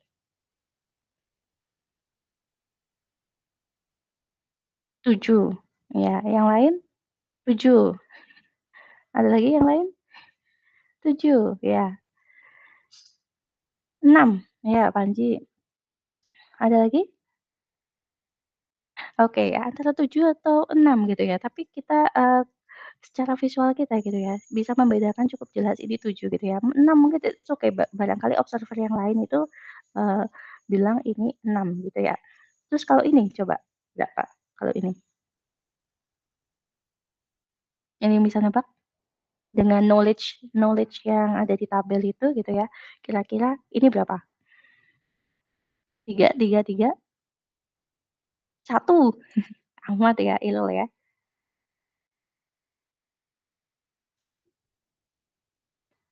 Iya 4 ya. Iya, sangat beragam sekali ya jawabannya karena kita nggak tahu barangkali bener kata Ilo tadi ya, eee, ini tuh sebenarnya utuh gitu tapi cuma di apa, diacak-acak aja gitu ya, nggak tahu kan, susah ya untuk membedakan mana ini yang bener-beneran dimakan, ini enggak, kayak gitu ya. Mungkin satu kan tadi dihancurin, bener ya, ya beliau ya. Ya gitu, sangat subjektif sekali gitu kan ya. Nah, bagaimana kita coba untuk, membuat dia lebih objektif. Ya kalau kata expert sih 3 gitu ya, tapi ini hanya satu expert yang bilang kayak gitu, gitu ya. Makanya kita mencoba untuk, apa istilahnya, mencari solusi gitu ya, bagaimana bisa menilai itu gitu, gitu ya. Baik, ini tadi ya yang alat yang saya bilang ya, ini masih perlu pengembangan, rencananya mau dikembangkan lagi ya, jadi nggak sampai di sini aja karena ini juga masih banyak kekurangan terutama ketika dimasukkan ke mana, Raspberry Pi ini ya, sebenarnya Raspberry Pi, eee, kemarin sempet panas sih ya, maksudnya sempet panas gitu, sudah dikasih heatsink gitu, tapi tetep panas Mas, dari sisi hardware masih perlu ini ya, koordinasi dengan tim lain yang memang paham di hardware gitu ya nantinya ya. Seperti itu untuknya prototype. Jadi ini juga di lab ya, diuji di lab gitu ya, bagaimana nilai proteinnya gitu ya, bagaimana nilai, apanya, karbohidratnya gitu. Jadi beneran diuji di lab. Jadi kita kan nggak ada ya, maksudnya di Philcom kan nggak ada, jadi kita harus kolaborasi dengan pihak lain. Ya ini yang saya bilang ya, kami kemarin sempat ya mencoba untuk membuat, ya udah pakai dataset yang, ideal dulu aja gitu ya. Bahwa, di dalam satu tray box ini ada berapa makanan dan kira-kira ada makanan apa aja gitu ya, terus kemudian sisanya berapa, kayak gitu ya. Jadi sebelum kita menghitung sisa gitu kalau metode yang biasa gitu ya, jadi kita cari dulu gitu ya, apa istilahnya, food recognition-nya apa, baru, identification food level-nya kayak gitu. Nah ini kalau metode konvensional ya, mungkin tadi di Pak Arief juga sudah dijelaskan tentang low level, high level, kayak gitu dan seterusnya. Nah, ini untuk yang bayangan kita sederhana lah kayak gitu ya. Jadi misalkan ini coba untuk lakukan segmentasi, segmentasi itu untuk memisahkan gitu ya, katakanlah misalkan objeknya seperti ini gitu ya. Nanti kita akan kurangi itu luasan ini dengan luasan setelahnya, sebelum dan setelah kayak gitu. Kita akan mendapatkan hasilnya gitu ya. Akan tetapi ini ada problem gitu ya. Jadi ini namanya image segmentation ya, image segmentation. Jadi, beberapa metode image segmentation mungkin punya drawback masing-masing gitu ya. Contohnya ini ya, kalau menggunakan penelitian yang sebelumnya ternyata juga, "Oh ini nggak bisa," gitu ya, "kok jelek gini?" Gitu ya. Seperti itu. Atau misalkan ini dengan menggunakan purpose method ini lebih baik ya, bahkan ada satu nasi di sini pun bisa tersegmentasi, seperti itu ya. Itu contoh, pengembangannya ya. Jadi di sini kadang kami tidak hanya berhenti di sini gitu ya, tapi akan ada terus pengembangan-pengembangan ya, contohnya seperti ini. Ini juga, riset yang berkelanjutan. Jadi riset ini tuh mulai tahun 2018 lah, 2018, 19, sekitar 6, 7 tahun sudah berjalan, tapi masih ada problemnya sampai sekarang, ya. Nah ini ya contohnya ya, ini, contohnya di sini ya kalau misalkan ini kita mencoba untuk ini ya, apa, menggunakan berbagai macam metode gitu ya, hingga akhirnya kita menemukan error yang paling kecil gitu ya, di antara metode-metode yang sebelumnya, seperti itu. Tapi ini masih nggak efisien karena masih menggunakan pixel wise itu juga banyak kekurangan gitu ya, banyak sekali kekurangannya, seperti itu. Sebenarnya banyak ya publikasi ini, apa, ini salah berapanya aja gitu ya yang, sudah menerapkan terkait dengan citra makanan itu ya, berdasarkan hasil penelitian yang dengan kerjasama di FTP aja, ini publikasinya segini gitu ya. Nah, kemudian yang dengan Viscus tadi ya, dengan apa, gizi tadi, sama. Ya konsepnya disegmentasi dulu, kemudian kita bikin, sama sih ya, prosesnya, cuman kita beda dataset. Kalau yang sebelumnya datasetnya berubah di tray box, sekarang itu beneran di piring, tapi masih single food gitu ya. Kita mencoba untuk yang ideal dulu. Karena kita tahu ya kalau misalkan di real case gitu ya, di real case itu kalau kita kan kalau di rumah sakit biasanya makanan itu satu-satu gitu ya, satu menu gitu ya. Terus kemudian kalau udah makan kan dicampur gitu ya. Terus itu kalau misalkan mereka buat penelitian, itu dipisah satu-satu gitu ya. Kalau misalkan di situ juga kayak gitu, dipisah satu-satu. Kalau memang tujuannya untuk arahnya ke penelitian, karena tujuannya untuk mendapatkan informasi dan juga membandingkan dengan data yang valid, yaitu tadi dengan menggunakan digital skills kayak gitu. Jadi perbandingan kita itu menggunakan digital skills, apakah nanti, di digital skills itu ya, misalkan kan ada, persentase ya, sebelum dan sesudah gitu ya. Misalkan kalau digital skills-nya mengatakan 75%, terus dari prediksi sistem kita mengatakan 70% kan near ya, maksudnya nggak terlalu jauh juga. Jadi itu bisa dikatakan bahwa itu acceptable kayak gitu ya, seperti itu. Nah, drawback-nya masih di pixel-wise karena ini masih ya pakai segmentasi biasa waktu itu ya, heeh. Nah, ini juga, sudah sampai pengurusan haki ya kemarin ya. Kalau yang, books tadi itu pengurusan sudah paten sudah ya, seperti itu. Jadi tinggal improvement, tapi juga masih lama insyaallah. Nah, kemudian di disertasi S3 ini, saya masih menawarkan untuk, penelitian yang serupa gitu ya. Sensei saya cukup excited ya dengan topik ini karena memang waktu itu beliau mencoba untuk mencari topik ini tuh masih, eee, cukup fresh ya, jarang yang membahas penelitian terkait dengan sisa makanan, seperti itu. Bahkan datasetnya pun masih minim, tergolong masih kalau misalkan dataset yang saya pakai tadi ya dengan di gizi tadi itu tergolong new gitu ya. Waktu itu coba untuk sensei saya juga udah coba untuk cari data gitu ya, ternyata nggak ada data yang serupa kayak gitu. Jadi, excited untuk membimbing topik ini, seperti itu. Jadi waktu itu tapi saya di sini ada sempat ada, proses fighting juga ya karena saya waktu itu pergantian sensei gitu ya. Sensei yang sebelumnya lebih prefer menggunakan mathematical modeling gitu ya. Waktu itu diminta untuk menggunakan depth camera gitu ya. Karena, menurut beliau kita baru bisa benar-benar akurat untuk menghitung sisa makanan kalau kita menggunakan volumenya gitu. Kalau misalkan dari asumsi sensei saya yang sebelumnya, seperti itu. Akhirnya saya diminta untuk mempelajari sensor depth camera itu gitu ya. Saya pakai Intel Scans, D345i waktu itu, dan mencoba untuk mengambil dataset gitu ya, mengambil dataset lagi gitu. Bahkan untuk mempelajari sensornya itu sendiri itu hampir 1 tahun ya, hampir 1 tahun kemudian, ya, kemudian belajar untuk, men mencari solusi ya berdasarkan atas masukan sensei juga waktu itu. Jadi algoritma juga dibantu membuat gitu ya sama sensei gitu, dirancang bersama, seperti itu. Jadi pendekatan untuk yang sensei pertama itu dengan, menggunakan food volume estimation, kemudian yang kedua, sensei yang kedua itu minta dengan pendekatan ya udah kamu sudah punya data banyak gitu ya, data banyak di, rumah sakit, gunakan itu aja nggak perlu pakai yang 3D gitu ya. Kita coba pakai yang 2D apakah dia bisa gitu ya, untuk, menyelesaikan problem itu. Sementara kalau, di 3D kan ada beberapa drawback-nya juga gitu ya, terkait dengan device-nya sendiri dan juga prosesnya yang, lumayan berat seperti itu. Tapi memang dua-duanya akhirnya saya kerjakan ya, seperti itu, seperti ini. Jadi untuk, food volume estimation, jadi saya juga, nggak tahu kenapa gitu ya, eee, dulu tuh sempet gini mikir, "Kenapa sih kok selalu matematika?" Gitu ya, kayak gitu. Ternyata waktu saya, semakin ke sini kemarin tadi kan saya juga sebutkan bahwa tesis S2 saya, kalibrasi itu aja juga dikerjakan dengan algoritma yang matematis gitu ya. Maksudnya algoritma yang kita familiar ya, kita dapatkan gitu ya, algoritma, regresi linear tapi di-improve dengan cara bertingkat seperti itu.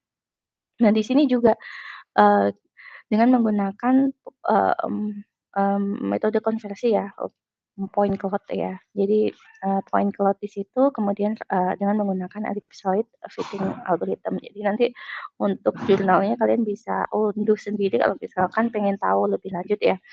Dan di, sini ya, jadi saya pakai depth camera itu, dari depth camera itu bisa menghasilkan 2 jenis image sekaligus ya. Jadi, image RGB dan juga image untuk depth-nya itu. Nah, kemudian diolah gitu ya, di-down sampling juga agar tidak terlalu berat komputasinya, kemudian diproses dengan menggunakan, metode mathematical base yang sesuai dengan, sensei sarankan waktu itu. Nah, di sini tahun 2003 ya, 2023, baru 2 tahun yang lalu, tapi alhamdulillah sudah disitasi sampai 23. Ini juga banyak Mmm, jadi beberapa ya, kemarin beberapa peneliti itu menghubungi saya ya dari beberapa, negara gitu ya, untuk, sharing data gitu ya, terus kemudian sharing informasi terkait dengan ini, ya gitu. Jadi, mmm, memang waktu itu saya juga, cukup cukup, kagum ya dengan sisi saya, ternyata algoritma yang beliau, sarankan ke saya, jadi waktu istirahat itu biasanya itu sama sensei saya ditinggali rumus-rumus ya, kertas yang berisi rumus di depan komputer saya, seperti itu. Jadi saya disuruh mempelajari kemudian, discuss lebih lanjut terkait dengan itu, gitu ya. Kemudian nah, sempat sih berpikiran bahwa, oh ternyata berat ya kalau pakai 3D, tapi kita bisa menggunakan ini sih kalau misalkan dataset-nya sama gitu ya, menggunakan dataset yang sama, berarti kita sebenarnya tinggal print aja nggak sih kayak gitu, daripada kita harus proses misalnya satu jeruk gitu ya, terus kita langsung satu jeruk kemudian, melalui dep kamera tadi kita proses matematikanya kemudian keluar hasilnya, itu kan berat gitu ya.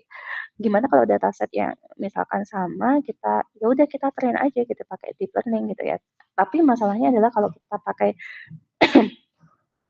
ada nggak sih deep learning yang misalnya kita itu masukin informasi misalkan saya mau masukin satu gambar gitu tadi ya, satu gambar gitu dan juga satu volume informasinya nanti kira-kira itu kalau misalkan saya outputnya itu bisa dua sekaligus nggak sih kayak gitu-gitu, bisa nggak sih? Terus akhirnya waktu itu sensei ya menyarankan menggunakan multitask learning waktu itu ya, jadi bisa menghasilkan dua output sekaligus seperti itu, baik dari dari volumenya gitu ya dan juga dari ini tuh food recognition-nya apa kayak gitu ya.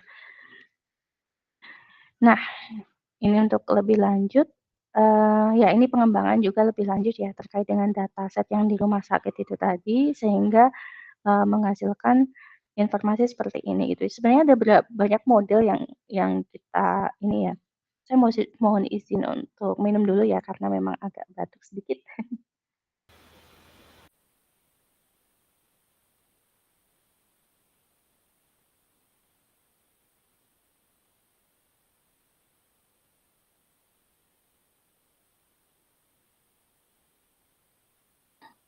Oke baik, jadi ini untuk ini pengembangannya ya, jadi pengembangannya waktu itu, kita coba ya untuk data 2D, bisa nggak sih kalau misalkan data 2D kita nggak usah pakai data 3D gitu ya. Memang, kedua sensei saya agak beda konsep gitu ya. Jadi, ya udah tapi kedua ilmu itu sangat bermanfaat bagi saya, jadi belajar juga di sini.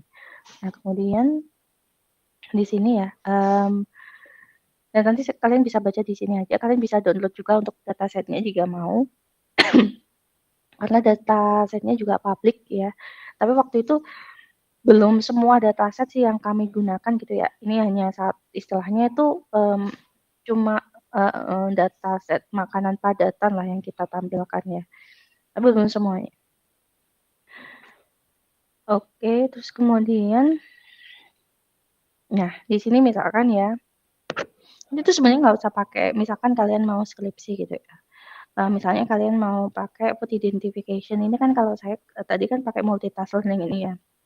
Tapi kalau misalnya kalian menggunakan machine learning biasa, traditional machine learning juga it's okay gitu ya. Kayaknya lebih robust juga untuk food identification-nya gitu ya. Jadi ini kayak gini tuh error kayak gitu. Ini mirip kan, kalau kita secara visual kan emang mirip ya, kayak gitu ya. Agak mirip gitu. Jadi dia nggak mampu mengenali ini tuh apa kayak gitu ya. Jadi secara warna mirip, secara tekstur mungkin juga mirip seperti itu. Ini contohnya yang nggak benar kayak gitu. Dan juga ada limitation-nya. Ya limitation-nya apa kayak gitu. Kalau misalkan dia itu terlalu berkuah gitu, terlalu berkuah atau misalkan sup kecap dan seterusnya gitu ya. Misalkan kita makan ayam kecap gitu ya, ayam kecap, ayam ya udah habis sih sebenarnya kayak gitu, kecuali tulangnya ya. Nah, itu nanti problem juga. Jadi tulang ini dianggap sebagai sisa apa makanan kayak gitu ya. Ini juga hal yang menarik sama tadi ya misalkan mungkin tempe kecap gitu ya, tempe kecap, tempenya itu habis semua, tapi kecapnya itu masih ada kayak gitu. Hitungannya kan habis sebenarnya kayak gitu, tapi kecapnya masih ada. Akhirnya kalau misalkan kita menggunakan pixel-wise tadi yang untuk image tadi ya, image recognition itu akan ya udah dideteksi makanan kayak gitu. Padahal itu kan bukan makanan gitu ya. Ya itu kelemahannya kalau misalkan kita pakai pixel-wise ya. Tapi di sini pun masih ada kelemahannya, nggak tahu. Nanti mungkin kalian juga bisa menemukan gitu ya untuk arsitekturnya atau modelnya yang lebih tepat itu menggunakan apa gitu ya. Kalau misalkan case-nya itu seperti ini gitu ya. Nah, kita coba untuk pakai explainable AI juga di sini. Dan terus, ya ini limitation yang kedua ya, di sini kita bisa lihat ya, sebenarnya dataset-nya ini masih sangat challenging, makanya seperti saya bilang, ini tuh masih, open discussion ya sampai sekarang. Jadi memang kita itu nggak bisa estimasi ya ketika kita proses pengambilan dataset pada saat itu bisa jadi memang, pasien dengan diet tertentu itu memang ya sedikit jumlahnya sehingga dataset yang diambil juga sedikit kayak gitu kan, sesuai dengan, mmm, makanan yang dimakan pasien saat itu gitu ya. Jadi seperti itu. Jadi masih, banyak chance ya untuk misalkan memperlebar dataset ini sesuai dengan developer-nya. Misalnya ya kayak kemarin, misalnya kayak, mungkin ada beberapa dosen kemarin ya saya dengar kayak Bu Ira gitu, misalkan prompting gitu ya, prompting. Misalnya, "Ini saya punya ilmu data kayak gini," kayak gitu. Kemudian saya pengen pengen pengen nasi gitu ya, pengen nasi yang 50% buatkan gambar leftover-nya kayak gitu ya. Nah itu gimana gitu kan masih masih ini ya, masih challenging. Jadi memang ini unbalance banget gitu ya, masih challenge-nya masih di situ, imbalance banget di sini. Jadi ini bisa digunakan untuk, development selanjutnya, ya, further development. Baik, terus kemudian yang ini, ya ini terkait dengan penelitian saya ya, maksudnya, tadi sejarah dan juga beberapa topik terkait dengan mental health issue sebenarnya, concern saya baru akhir-akhir ini sih sebenarnya ya, jadi, karena ada di unit ULTKSP kemudian banyak kemarin juga sempat diskusi sama Pak Arif Rahman ya terkait dengan pendekatan, mental health ini diselesaikan dengan AI itu sejauh apa gitu. Akhirnya tuh baca-baca paper gitu ya, baca-baca paper itu ternyata juga lagi apa ya, lagi, banyak yang membahas terkait dengan itu gitu ya. Jadi kalian juga bisa ini alternatif topik aja yang bisa digunakan untuk, terkait dengan masalah mental health issues seperti itu. Jadi bisa sifatnya teks teks, misalkan ada dokumen teks gitu ya, dokumen teks atau misalkan, dokumen, audio atau multimodal ya, audio teks, video teks ya, ya seperti itu. Jadi bisa dua-duanya. Kalau gabungan kan multimodal ya. Jadi kalau dikatakan multimodal ketika input itu langsung 2 tipe data, kayak 2 tipe data atau lebih, seperti itu. Nah, itu bisa digunakan nanti untuk, mmm, metode dan solusinya bisa, didiskusikan lebih lanjut. Kayaknya itu saja Dayang yang bisa saya sampaikan ya teman-teman semuanya, mungkin, selanjutnya diskusi aja. Terima kasih ya. Baik, Bu Yuta, terima kasih banyak atas waktu dan materinya. Materinya luar biasa sekali. Jadi banyak banget yang bisa diambil dari materi yang udah disampaikan oleh Bu Yuta. Jadi ada terkait beberapa riset tesis dan S3 Bu Yuta image processing spesifiknya di leftover food. Jadi tadi sempat ada Nutri AI atau ada multitask learning untuk mengukur makanan hingga bagaimana pendekatan AI di mental health issues. Baik, mungkin langsung ke sesi diskusi aja dari teman-teman.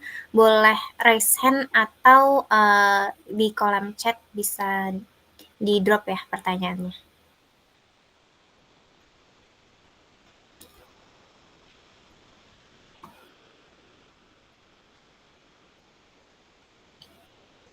Mungkin dari saya dulu ya Bu mau nanya. Jadi tadi di akhir kan Ibu sempat bilang ini pendekatan AI di mental health issues. Nah, itu dari Ibu sendiri apakah udah ada melakukan risetnya atau kayak bagaimana Bu? Atau masih proses? Baik Dayang, terima kasih. Baik, kalau yang dipublikasi belum, tapi, kalau yang diproses ada gitu ya, masih dalam proses coding ya. Jadi berupa, rencananya gini, ada audio gitu ya, audio kemudian, mmm, dicoba untuk, di jadi kemarin itu audio saya coba untuk konvert ke spektrogram gitu ya, kemudian dari spektrogram ini, akan diproses dengan menggunakan deep learning seperti itu rencananya. Nah, spektrogram ini sebenarnya digunakan untuk penekanan ya, secara visual. Kalau kita biasanya untuk voice classification gitu ya, voice classification kadang kita oke lah kita misalkan bisa tahu kan, ini misalkan depresi atau enggak, tapi saya nggak tahu proses penekanannya itu berada di mana, kayak gitu. Jadi secara visual bisa direpresentasikan pakai spektrogram. Itu sih yang kalau baru saya lakukan gitu ya. Sisanya masih, istilahnya baca-baca paper aja, ada yang masih belum belum belum ada publikasi terkait dengan yang mental health.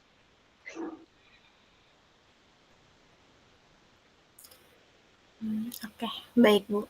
Mungkin dari teman-teman lain apakah ada yang ingin bertanya? Dari Irul mungkin, Irul mau nanya, Bu. Suara udah masuk? Oke, udah masuk. Jadi gini Bu, mau nanya Bu, yang terkait limitasi di akhir kan, masalahnya kan kalau misalnya dia nggak ada, kalau misalnya makanannya udah habis, tapi dia tetap ada kayak bekas sisa kuah atau sausnya kan tetap terdeteksi kalau misalnya pakai dari pixelnya. Nah kan kalau kalau saya sendiri kan mikirnya, oh solusi yang paling gampang itu kan selain dari sananya adalah ngukur beratnya. Nah kalau emang kita nambahin apa ya, kayak semacam periksa tambahannya, selain dari pixelnya itu kan kita lihat beratnya. Kalau dia emang udah beratnya beda banget kayak tadi misalnya tempe tapi sisanya kecap, kan itu pasti beratnya beda. Nah tapi kalau misalnya kita nambah data itu hitungan esensi dari machine learning atau computer vision-nya hilang nggak Bu? Atau kayak atau Enggak. gimana gitu? Ya, terima kasih ya itu ya. Iya Pertanyaannya sangat bagus. Jadi itu berarti ada 2 informasi yang masuk ya. Selain gambar kan juga informasi berat sebelum dan sesudah ya untuk istilahnya apa ya, informasi itu untuk memperkuat nanti hasil apa akhirnya seperti itu. Bisa bisa banget ya. Jadi nggak mengurangi esensi itunya. Itu multimodal ya, jadi teksnya. Jadi teks ya, informasi tabularnya lah, seperti itu, informasi dari tabularnya digabung dengan citranya, sehingga dari 2 itu menghasilkan nanti di learning kan ya, di proses trainingnya akan menghasilkan informasi itu juga, yang mungkin bisa meningkatkan akurasi juga, seperti itu. Itu bisa sih. Saya belum ya kemarin informasi beratnya itu buat perbandingan kalau saya kemarin ya, itu ya. Tapi bisa dicoba itu ya. Next. Siap Bu. Makasih Bu. Iya, saya pengennya kemarin itu tanpa informasi berat pun kita bisa deteksi gitu loh. Jadi nanti dibandingin sama di downloadnya itu pakai digital skills-nya itu gimana gitu. Oke. Thank you itu. Baik. Oke, apakah sudah menjawab? Sudah, terima kasih Bu. Baik, terima kasih. Mungkin dari teman-teman yang lain boleh raise hand atau di kolom chat juga boleh untuk bertanya ke Bu Yuyita.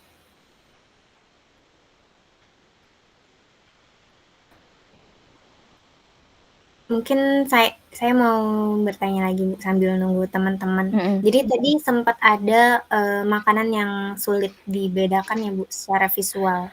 Itu apakah masih jadi gap atau kayak sudah ada metode solusinya? Jadi kayak terkait yang makanan yang berkuah atau yang campur tadi? Ya, makanan yang berkuah. Gimana? Jadi yang makanan yang berkuah sama yang nggak berkuah gitu, apa gimana deh ya? Mohon maaf. Jadi sempat ada gap di makanan berkuah. Itu kan dia kayak masih sulit dibedakan secara visual. Itu apakah udah ada metode solusinya atau masih menjadi gap riset? Kemarin iya sih belum coba sih Dayang ya. Jadi kemarin nyobanya itu gimana ya? Ya saya coba bareng gitu ya, maksudnya saya coba untuk lakukan proses trainingnya, tapi masih belum pede dengan hasilnya gitu Dayang. Jadi pakai multitasking juga, cuma hasilnya masih belum memuaskan. Mungkin perlu ada improvement, cuma saya belum analisis lebih lanjut improvement-nya nanti akan di bagian mana.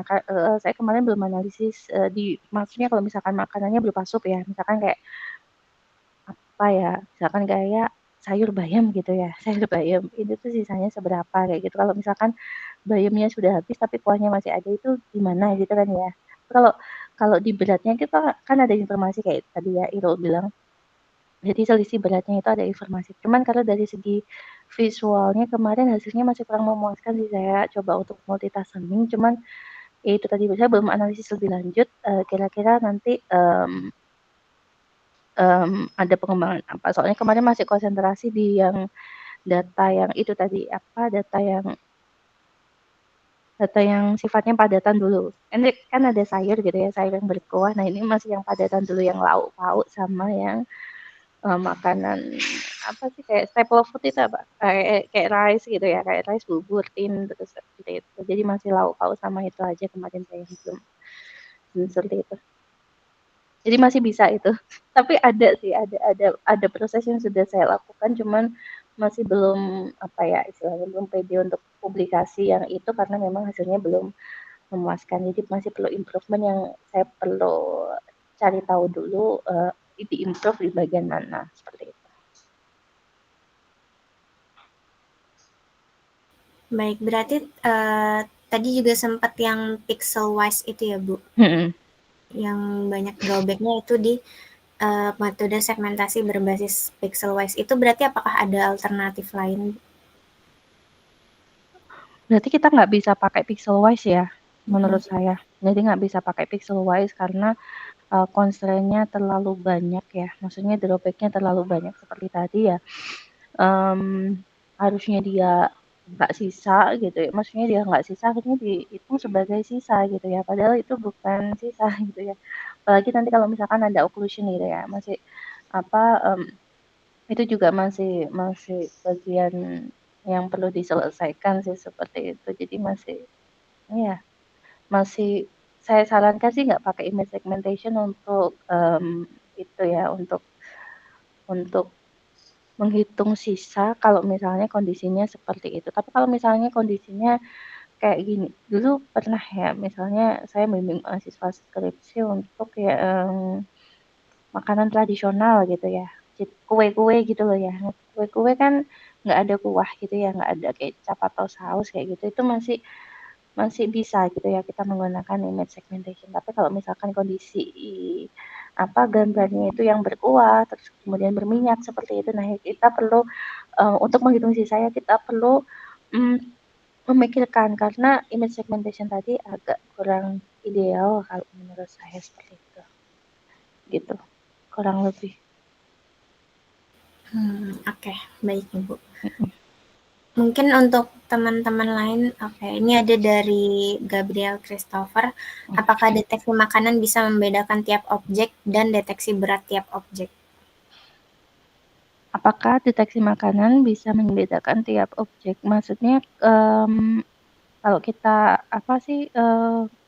deteksi, maksudnya langsung deteksi secara otomatis gitu ya Gabriel ya. Kalau misalkan makanan nasi gitu ya, terus beratnya berapa gitu ya. Kira-kira kalau gambar makanan ini tuh beratnya berapa gitu ya maksudnya ya. Gitu Gabriel. Apa gimana?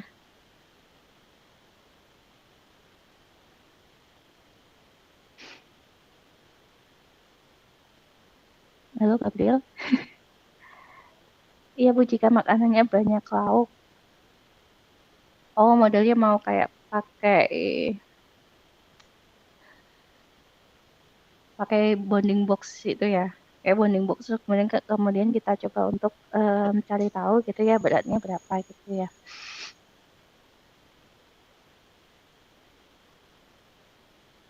Jadi gini, ya baik, terima kasih ya Gabriel ya. Jadi jika makanannya banyak lauknya gitu ya dalam satu piring gitu ya, kita mencoba untuk cari tahu kira-kira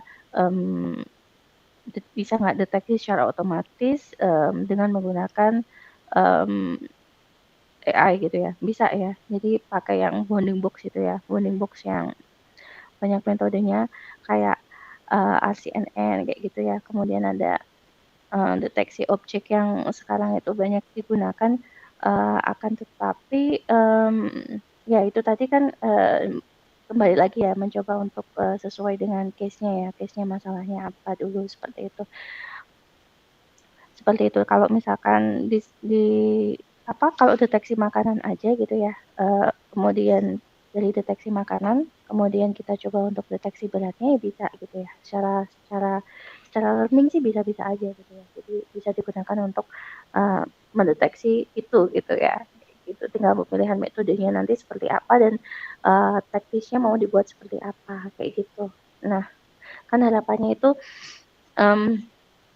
bisa ya, maksudnya dalam satu makanan itu tadi itu bisa deteksi kayak kalau di rumah sakit itu akhirnya gini dibuat standar gitu ya, makanan sebelumnya itu beratnya misalkan kalau misalkan diet tertentu itu 200 gram, itu 200 gram kayak gitu. Itu kalau misalkan mau dibuat standar. Tapi biasanya pada kenyataannya kalau kita buat bener-bener nimbang gitu 200 gram itu ternyata realitanya nggak kayak gitu gitu ya. Waktu implementasi langsung di real case-nya ternyata berat sebelum gitu ya. Berat sebelum itu bisa beda-beda kayak gitu. Jadi ukurannya misalnya oke lah satu mangkok kecil gitu. Satu mangkok kecil itu diisi nasi gitu ya, diisi nasi. Ternyata yang harusnya beratnya itu idealnya 200 gram itu nggak sepenuhnya 200 gram. Ada yang 180, ada yang 170, ada yang 190, ada yang mungkin 210 kayak gitu. Jadi beda-beda.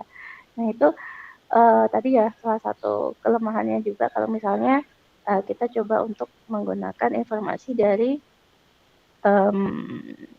berat tadi seperti itu. Tapi itu digunakan bisa ya kayak misalkan ini belum saya publikasikan sih tapi ya jadi bisa digunakan untuk menilai beratnya misalkan gambar tertentu gitu ya makanan tertentu misalnya makanan tertentu ini beratnya berapa kayak gitu di learning dulu dia satu-satu itu bisa jadi bisa kalau diimplementasikan bisa jadi saya bisa langsung mendeteksi misalnya dalam satu piring ya dalam satu piring ada beberapa makanan kemudian kira-kira makanan ini gitu ya, kalau makanan ini tuh beratnya berapa berdasarkan informasi yang sudah saya learning tadi gitu ya.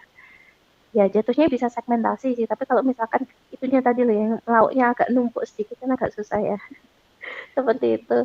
Nah itu yang terjadi ya, case-nya gitu ya. Banyak sebenarnya kalau kita lihat case langsung itu banyak masalah gitu ya, banyak masalah termasuk ini tadi kan saya bilang kayak misalnya udah makan sayur asam nih ya, sayur asam terus kemudian ada telur Bali gitu ya.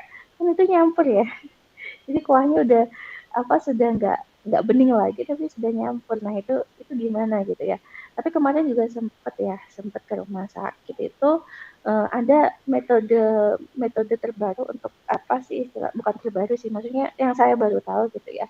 Itu bisa kayak misalnya ya udah kita buat lebih simpel itu untuk menghitung sisa makanan akhirnya satu bagi itu gitu ya jadi persentase misalnya bagi sebelumnya itu kayak gini gambarnya gitu ya di foto misalnya ya nanti waktu itu masih diskusi konsep aja sih bagi sebelum itu segini beratnya nanti di foto ini beratnya segini itu satu bagi udah satu menu gitu terus nanti kita tinggal ngukur sisa bagi itu gitu ya berarti secara umum kadang kan kalori itu dihitung dari satu bagi itu ya jadi kalau misalkan kita sudah ngitung sisanya berarti bagi yang ini itu kira-kira itu sisanya berapa itu seperti itu jadi nanti lebih mudah jadi kalau misalkan sisanya sekian persen berarti kalorinya sekian persen yang diserap oleh pasien itu kayak gitu kurang lebih seperti itu ya Gabriel ya. Baik, semoga pemaparan dari Bu Yita tadi menjawab ya, Gabriel. Oke, mungkin dari teman-teman lain ada yang ingin bertanya?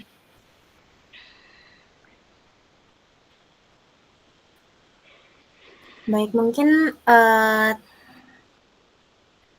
oke, jadi terkait materi dari Bu Yita tadi masih banyak gap-nya ya Bu, kalau saya boleh simpulkan gap-nya dan menarik gitu. Jadi untuk teman-teman yang mungkin mau ambil skripsi dari apa yang Bu Yita sampaikan boleh menghubungi Bu Yita. Oke, mungkin pertanyaan dari Gabriel tadi sebagai penutup kita ya Bu. Nah, baik kita langsung lanjut ke sesi dokumentasi aja.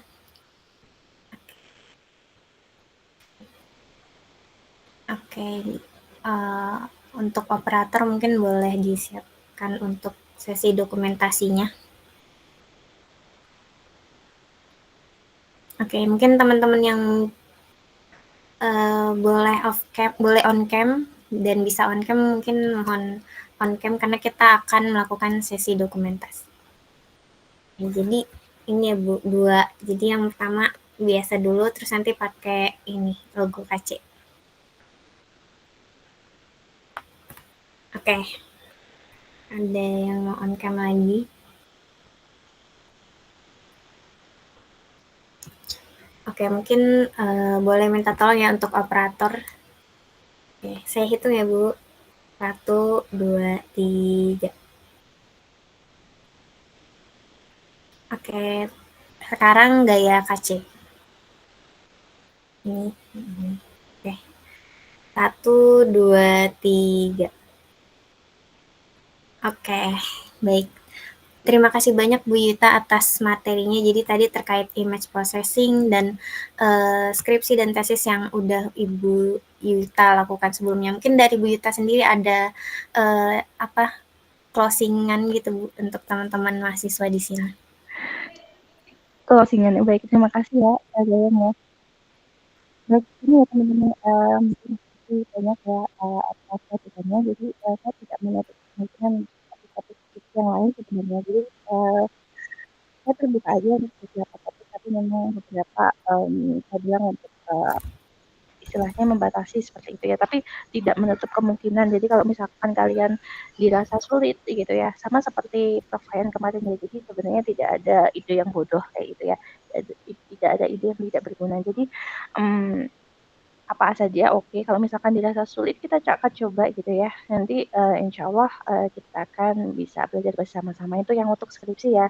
Untuk yang semester 4 juga bisa apa sih belajar ya, menemukan passion dan juga insight-nya, nggak masalah. Kalau misalkan yang semester 2 juga nggak masalah bagi yang di sini di semester 2 barangkali ada, ya barangkali kalau misalkan tertarik dengan AI bisa ya bisa, atau cocok dengan riset saya bisa kontak, kontak seperti itu.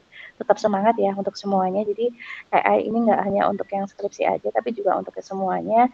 Terus perhatikan juga sebelum apa ya, istilahnya sebelum mengambil topik AI pastikan juga data ya, karena AI is nothing without data kayak gitu ya. Jadi pastikan datanya itu jelas sehingga kita bisa mencoba untuk menganalisisnya dengan lebih jelas juga, dan pastikan masalahnya juga jelas seperti itu. Terima kasih Dayan, itu aja mungkin ya. Sudah azan. Ibu, terima kasih banyak dan mungkin saya izin tutup untuk acara Neurotalk sore ini. Terima kasih banyak Bu Yuta atas materinya dan Pak Arif Rahman atas materinya dan teman-teman yang sudah hadir di acara Neurotalk hari ini. Semoga semua informasi di hari ini bermanfaat untuk kedepannya, teman-teman. Oke, saya izin tutup dan terima kasih banyak. Wassalamualaikum warahmatullahi wabarakatuh. Selamat sore, boleh Waalaikumsalam. tekan lift dan melanjutkan kegiatan setelah ini.